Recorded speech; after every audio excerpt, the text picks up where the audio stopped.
마가복음서를 읽으면서 저는 개인적으로 그런 생각을 했습니다. 저희 아버지가 경상도 분이라서 이렇게 말수가 별로 없으신데 아버지가 읽어주는 드라마 스토리 같다는 생각을 했습니다. 감정적인 요소는 하나도 없고 알맹이만 무슨 일이 일어났는지 그 얘기만 전해주는 것 같았습니다. 우리가 아는 것처럼 마가복음은 다른 복음서에 비해서 굉장히 간결한 표현으로 쓰여진 책입니다. 원문으로 보면 마가복음서는 다른 마태복음이나 누가복음에 비해서 굉장히 평이한 그리스 말로 쓰여져 있는데요. 아마도 마가 공동체가 로마 귀족의 상류층이라기보다는 중상층 이하의 서민들을 타겟으로 해서 쓰여졌다고 하거나 또는 우리처럼 모국어가 아닌 또 그리스어가 자기 두 번째 언어인 사람들, 그러니까 유대인 이민자들이 그 마가 공동체의 주류를 이뤘을 가능성이 높다고 학자들은 얘기합니다. 우리가 지금 읽었던 그 첫 장에도 잘 나와 있듯이 그 마태복음처럼 어떤 추상적인 말씀들이나 아니면 하나님 나라에 대한 선포라기보다는 마가복음의 첫 번째 읽으면 머릿속에 좀 그려줄 수 있는 장면들, 그런 스토리들이 계속 첫 번째 장부터 나오고 있습니다. 그리고 마가복음의 또 하나의 특징이라고 하면은 마가복음은 예수 그리스도의 순환과 죽음에 대해서 굉장히 자세히 기록하고 있습니다. 전체 그 분량이 한 3분의 1 정도가 그 예수 그리스도의 마지막 그 한 주의 행적들을 자세히 기록해 놓고 있습니다. 그래서 이 사순절 기간에 특별히 우리가 묵상하기 아주 좋은 그 복음서가 바로 마가복음서입니다. 그래서 꼭 여러분들이 오늘 그 할당된 분량 말고도 전체적으로 한번 아웃라인을 읽어보시고 그 안에서 예수님께서 우리에게 무엇을 말씀하시고 어떤 복음을 전해주신지 집중하면은 사순절 기간에 우리가 또 은혜를 풍성히 얻을 수 있는 그런 복음서가 아닌가 생각이 듭니다. 우리가 마태복음 첫 장을 읽었는데 여러분들이 인상 깊게 보여준 장면이 어떤 장면입니까? 많은 치유의 장면이죠. 마태복음을 보면은 예수님께서 처음부터 족보 얘기 이후에는 산상수훈의 얘기가 나오면서 예수 그리스도께서 정말 하나님 나라가 어떤 것인지, 하나님 나라를 맛보고 사는 사람들의 삶이 어떤 것인지, 그런 증거들이 어떤 것인지, 삶의 보화가 무엇인지 비유를 통하여서 많이 설교하시고 많이 가르치시는 장면들이 나옵니다. 그런데 오늘 마가복음 첫 장부터 무슨 얘기가 나오죠? 악한 귀신을 쫓아내고 사람을 낫게 해주고 시몬의 장모가 열병에서 누워있는데 낫고 또 장모가 예수님을 따르는 이야기가 나옵니다. 온갖 병에 걸린 사람을 낫게 하시고 나병 환자를 깨끗게 하신 이야기가 오늘 가장 첫 장에 나와 있습니다. 이렇게 많은 기적의 스토리가 왜 초반부터 이렇게 많이 나와 있는 것일까? 아까도 말씀드렸지만 마가 공동체 사람들이 사회에서 그렇게 교육을 많이 받은 사람이라기보다는 로마 변방에서 터전을 잡고 있는 1세거나 아니면 저소득층 서민일 가능성이 높다고 말씀을 드렸습니다. 어떤 혈통이나 어떤 구약에 나오는 성취들이 어떻게 이루어져서 예수 그리스도가 진정한 메시아인가 아닌가에 초점이 맞춰져 있지 않고 좀 더 분명하게 그리고 직접적으로 예수 그리스도가 누구신가를 오늘 말씀을 통해 첫 장부터 드러내고 있습니다. 예수 그리스도의 사역과 치유와 그의 능력과 그가 누구신가, 어떤 설명이나 구약의 비유 없이 보다 직접적으로 하나님이 예수 그리스도가 메시아임을 오늘 말씀을 통해서 우리가 드러나고 있는 것을 봅니다. 마가복음서 예수님은 창조하신 창조자로서 그 창조물을 다가가셔서 그를 치료하시고 회복하시고 재청정하시는 모습들을 보여주십니다. 예수님께서 이 땅에 오셔서 많은 말씀을 전하시고 또 우리에게 진리의 말씀을 선포해 주셨지만 또 중요한 사역 중에 하나가 예수님께서 하시는 것이 치유의 사역입니다.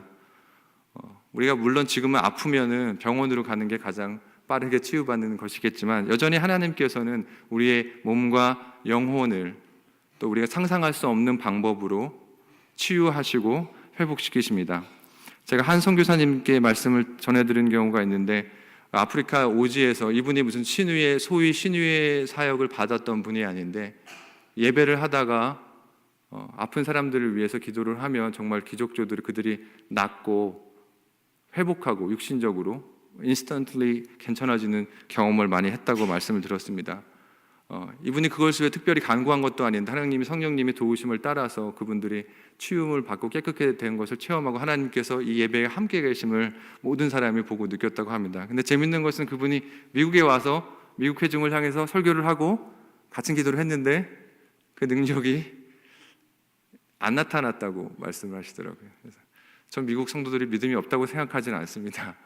그렇지만 한 성령님께서 필요를 따라서, 장소를 따라서 임의로 역사하시는데 무슨 그것이 무엇이 맞고 그것이 무엇이 틀린지는 알 수가 없습니다.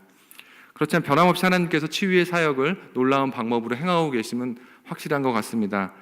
제가 지난번 새벽 기도 때 말씀을 이미 드려서 써왔던 예화를 또 쓰면 다 아실 것 같아서 안 쓸까를 많이 고민을 했는데, 그래도 특별 사순절 새벽 기도 때 오셨으니까 못 들은 분들이 많을 것 같아서 제가 최근에 봤던 영화 The Miracle from Heaven이라는 영화를 좀 봤었는데 책으로도 발간이 됐었고 여러분들 많이 들었을 겁니다. 놀라운 기적의 이야기에 대해서 얘기를 하고 있는데 실제 이야기죠. 10살짜리 에나벨이라는 아이가 복통을 호소해서 엄마가 텍사스에 사는 부모님이 아이를 데리고 병원에 가봤는데 굉장히 뜻밖의 희귀병으로 진단을 받게 됩니다. Pseudo Obstruction Mobility Disorder라는 병인데 길죠. 저도 한국말로는 무슨 말인지조차 모르는 병에 걸렸었습니다. 근데 굉장히 뇌신경계에 이상이 생겨가지고 이 소화기관은 멀쩡한데도 소화에 이상이 생기고 이게 더부룩해지고 배가 커지고 결국은 나중에 합병증으로 거의 죽음에 이르게 되는 아주 희귀하고 무서운 병 중에 하나입니다. 그런데 이 아이가 그것들을 고통받고 있는데 아무도 치료할 사람이 없어서 권위 있는 사람이 보스턴 병원에 있는 한 분이 계셔서 텍사스에서 보스턴까지 매주 왕복하면서 수천 달러, 수만 달러의 돈을 쏟아부으면서 아기를 치료합니다. 그래도 진전하지 않고 좋아지는 건 아무것도 없었습니다. 그렇게 이제 절망 속에서 살던 이 부부가 어느 날 아주 천청병력 같은 소리를 듣게 되는데 이 큰 아이가 이 아픈 아이를 데리고 나무 위에서 놀다가 그 나무가 이렇게 오래된 그 고목에서 안에가 다 썩어서 텅텅 빈 그 나무인데 그 안으로 그 아이가 떨어지게 됩니다. 높은 나무였는데 그 나무에 떨어지게 돼서 그 아이가 의식을 잃게 되고 죽었는지 살았는지조차 확인이 안 되는 상황이 5시간 동안 이어집니다. 그래서 앰뷸런스가 와서 5시간 동안 구조작업을 벌여서 아이를 건신히 구해내서 병원으로 옮겼는데 제목이 미라클이니까 미라클이겠죠. 아이가 뼈 하나 부러지지 않고 건강하다는 소식을 의사한테 전해 듣고 안심했습니다. 그래서 그것만이라도 감사합니다 하나님, 그렇게 기도를 했는데 더 놀라운 것은 그 아이가 그날부터 복통을 호소하지 않고 배가 아프지 않고, 제가 딸이 있어서 그런지 이런 걸 볼 때마다 굉장히 이모셔널해지는데 정상으로 돌아오는 것을 봤습니다. 그래서 보스턴 병원에서 진단을 받았는데 설명할 수 없는 일이 일어났다고 합니다. 그래서 브레인이 리세팅 돼서 정상적으로 기능을 하게 되고 아이가 완쾌되었다는 얘기가 이 스토리의 주류되는 내용입니다. 하나님께서 지금도 치유하시고 우리 가운데서 아픈 사람들을 분명히 만지시고 하나님의 능력에는 유효기간이 없음을 우리가 고백합니다. 하나님이 임의로 역사하기 때문에 하나님께서 반드시 어느 때에 내가 원하는 때에 고치신다는 지금 개런티는 없죠. 하지만 하나님께서 분명히 역사하고 계시고 여러분 가운데 아픈 사람을 위해서 기도하시는 분들이 있다면 소망을 잃지 않으시고 하나님의 때 하나님께서 분명히 역사하시고 살아계심을 증거하실 거라는 믿음을 가지시고 여러분 기도하시기 바랍니다. 하지만 하나님께서 이 이적을 일으키실 때 모든 사람에게 일으키시지 않으시고 단지 몇몇 사람들을 아픈 병에서 고치기 위해서 이적을 이루셨던 건 아닌 것 같습니다. 우리 요한복음서에서 같은 이적에 대해서 얘기하고 있는 부분을 어떤 단어로 표현하느냐 하면 바로 사인, 표적이라는 단어로 하나님께서 얘기하시면 기록되어 있습니다.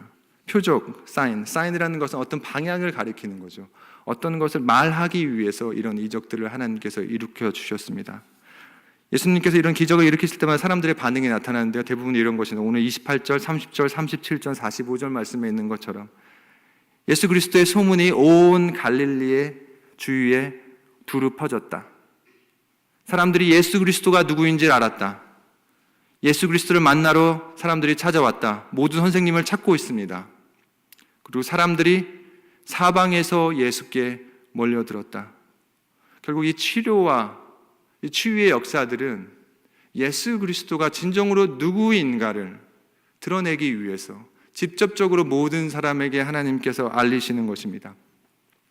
오늘 이 사순절을 통해서 우리가 생각해 볼 것은 예수 그리스도가, 보이지 않는 예수 그리스도가 우리에게 어떻게 사역하고 계시는가, 어떻게 역사하고 계시는가, 우리가 어떻게 알 수 있습니까? 만약에 우리 교회에서 예수님이 살아계시다면 여전히 예수 그리스도의 이름이 우리 가운데 전파되고, 이곳에서 모여들어서 예수 그리스도의 이름을 듣기 위해, 예수 그리스도를 만나기 위해서, 이곳에 예수 그리스도의 그 사역을 사람들이 보기 위해서 몰려들고, 이곳에서 사람들이 아직도 치유받고 있고, 예수 그리스도의 말씀으로 아직도 사람들이 건강을 회복하고 영적으로 회복한다면, 보이지 않지만 예수 그리스도의 사역이 여전히 이곳에서 우리 가운데 진행되고 있다는 강력한 증거입니다. 만약에 사람들이 몰려들지 않고 아무런 치유의 사력이 없고 하나님의 역사하심이 내적 외적으로 이루어지지 않다면 어쩌면 우리는 껍데기뿐인 교회라는 이름을 갖고 있는지는 모르겠습니다. 저는 물론 우리 교회가 정말 교회된 교회라고 생각합니다. 그렇지만 예수 그리스도의 사역이 우리 가운데 보여준다면 보이지 않는 예수님께서 여전히 우리 가운데 계심을 여러 사람을 통해서 우리가 알 수 있는 것입니다. 치유의 사역이, 병이 꼭 나았으면 좋겠습니다. 그렇지만 우리의 병이 아직도 진행되고 있더라도, 하나님 때가 아직 우리에게 당도하지 않았더라도 여전히 여러분의 삶을 통해서 예수 그리스도가 전파되고 여러분을 통해서 누군가가 예수 그리스도의 메시지를 듣는다면 예수님께서 여전히 치유의 사역을 우리 가운데 하고 계신 증거입니다.